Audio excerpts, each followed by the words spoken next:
Doença na alma é aquilo que nós chamamos hoje na ciência moderna de depressão, de angústia ou de um problema ligado não apenas a uma questão espiritual, mas também a uma questão mais interna da alma, uma questão que o coração não pode resolver.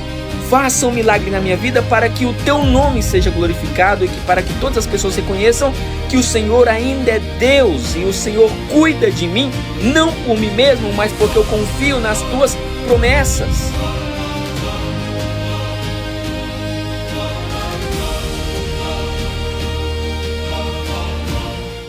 Até quando, Senhor, eu continuarei nessa situação?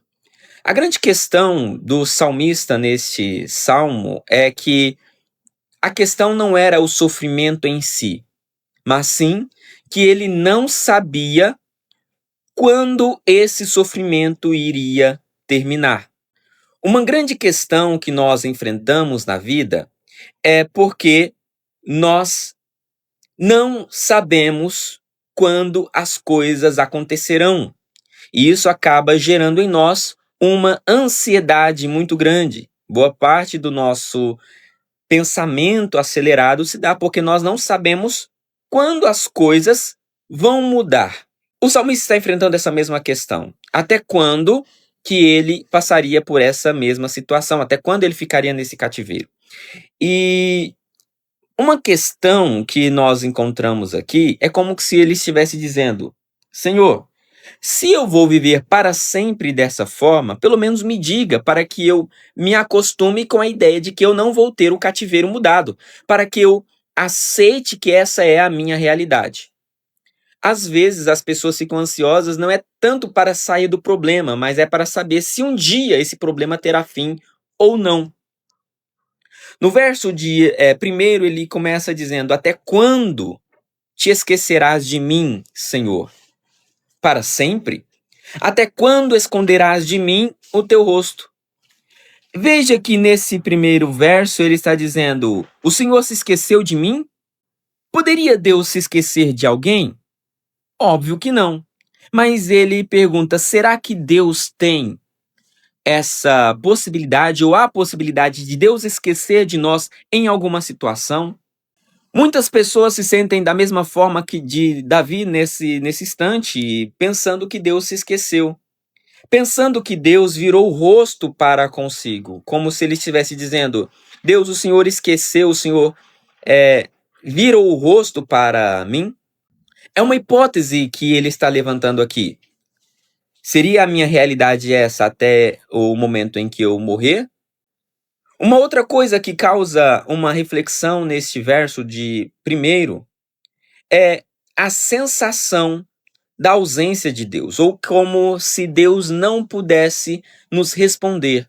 É como se a nossa oração não passasse do teto, é como se tudo aquilo que a gente faz na igreja vira apenas mera religiosidade. Por quê? Porque parece que Deus se esqueceu de nós. Servir a Deus não é ter todas as respostas. Servir a Deus não é você ser o mais inteligente. Servir a Deus não é você ser a pessoa mais próspera do mundo. Servir a Deus é você confiar em Deus, mesmo quando você não vê nada, mesmo quando a dor e o sofrimento está à sua porta. O salmista então continua dizendo: até quando consultarei a minha alma, tendo tristeza no meu coração cada dia? Até quando se exaltará sobre mim o meu inimigo? Perceba, irmãos, que esse verso de número 2 é um verso típico de alguém que está em profunda depressão. Davi, homem segundo o coração de Deus, ele estava dizendo que a sua alma estava aflita. Doença na alma é aquilo que nós chamamos hoje na ciência moderna de depressão, de angústia ou de um problema ligado não apenas a uma questão espiritual, mas também a uma questão mais interna da alma, uma questão que o coração não pode resolver. E por várias vezes nós pensamos que isso é sinal de fraqueza. Por várias vezes nós pensamos que isso é sinal de incredulidade.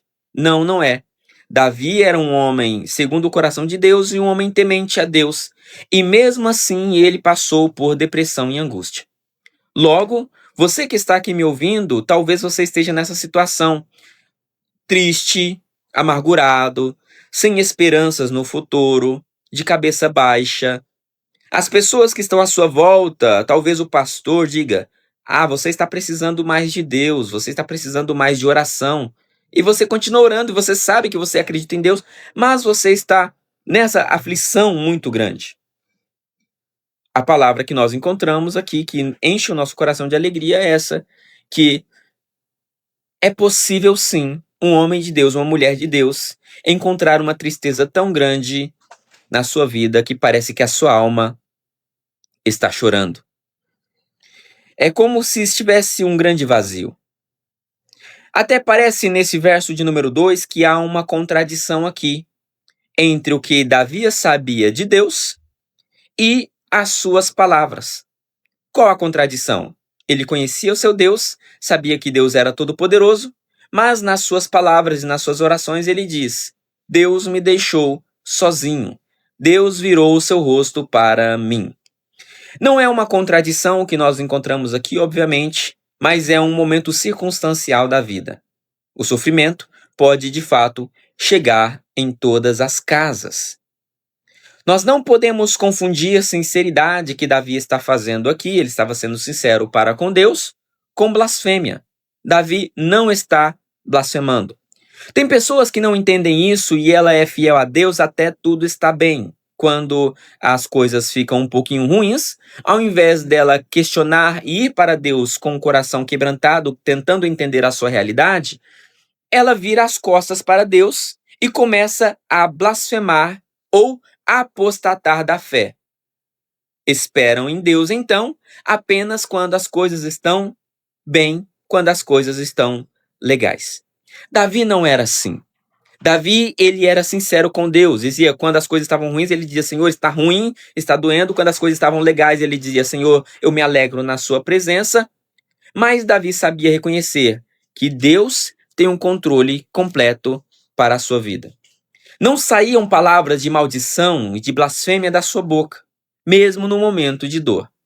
O que o inimigo quer, o que o diabo quer de você nessa tarde, é que você, neste momento de sofrimento, que você faça como a mulher de Jó aconselhou para Jó: amaldiçoe o teu Deus e morra. Se Deus não pode te sustentar nessa situação, se Deus não pode proteger os seus bens, ou a sua família, ou a sua saúde, para que servir a esse Deus? Amaldiçoa esse Deus e morre. Essa é a palavra que a serpente deu para os primeiros pais ali no Jardim do Éden. Essa é a palavra que o diabo tentou dar para Jesus quando ele estava sendo tentado no deserto. Essa é a palavra de dúvida que vem ao seu coração nesse exato momento, quando você está passando por essa dor. Não faça isso. Reconheça que o Senhor te atende em todos os momentos. E é isso que Davi vai pedir no verso de número 3. Ele diz o seguinte: atende-me, ouve-me, ó Senhor, meu Deus. Ilumina os meus olhos para que eu não adormeça na morte. Acredito que quando Davi clama para que o Senhor ilumine os seus olhos para que ele não se adormeça na morte, não estava falando apenas da morte física ou da morte física, estava falando daquela morte na alma, quando as esperanças se vão, mesmo com o corpo ainda em vida. Este é o pior tipo de morte que alguém pode enfrentar, quando a pessoa não tem mais esperança, mesmo ainda em vida. É quando a pessoa abandonou tudo, quando a pessoa não tem mais esperanças de ter a sua mudança de cativeiro. É nesse momento que a pessoa abre mão da família, do trabalho, abre mão de todas as coisas para apenas existir, esperando a morte chegar. Quando você passeia pelos grandes centros do Brasil, você vê cotidianamente pessoas que já desistiram. Pessoas que já estão mortas.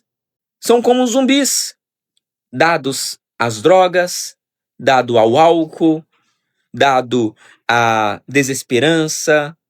Não é apenas uma miséria como falta de dinheiro, mas é uma miséria a ponto da pessoa ter desistido de si mesma. E Davi está dizendo isso: Senhor, não deixe que eu experimente essa morte, a ponto de que a desesperança me faça chegar numa situação tão terrível que eu não consiga voltar. É isso que o diabo quer colocar na sua mente, fazendo com que você se encontre nessa situação a ponto de você dizer: bom, já que não tem solução, vou abrir mão de tudo. Não faça isso, por quê? Porque Deus pode atender o seu clamor. Atende-me, Senhor. Ouve-me, Senhor, e me ilumina. Mesmo que os inimigos sejam muitos, mesmo que os problemas sejam tantos, que possamos orar com fé para que o Senhor não desista de nós, para que o Senhor, no momento oportuno, venha em nosso auxílio.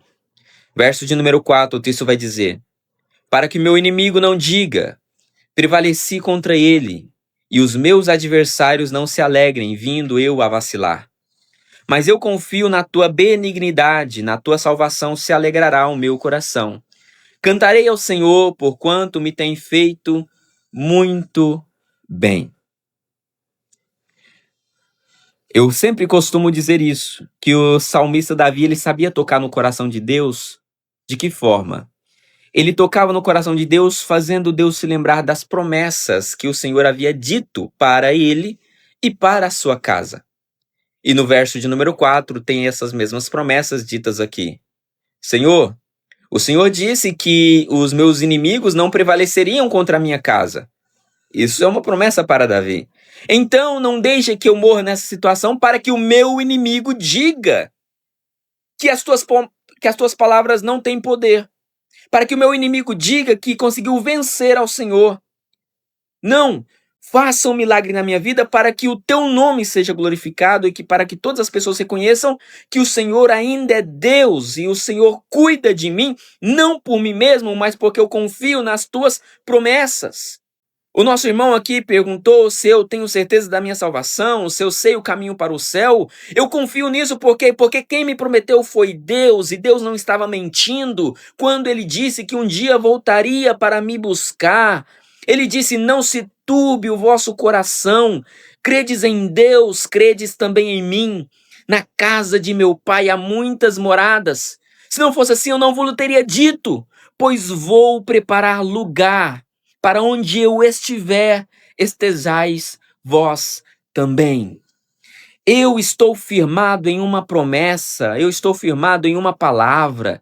Quem me prometeu é Deus, e esse Deus não mente, esse Deus é fiel e justo, e no tempo certo ele se levantará, e todos os meus inimigos serão envergonhados. Porque até então estiveram zombando não de mim, mas zombando no meu Deus. Diziam constantemente: aonde é que está o teu Deus? E hoje nós podemos, neste momento, nos levantar triunfantemente e dizer: meu Deus reina, governa com poder e grande glória. E este Deus está presente neste momento para nos abençoar. Por isso, cantarei louvores, porque este Deus me tem feito grandes maravilhas. Amém? Que você possa ficar com essa palavra no seu coração, crendo que este Deus é poderoso e fiel para cuidar de você.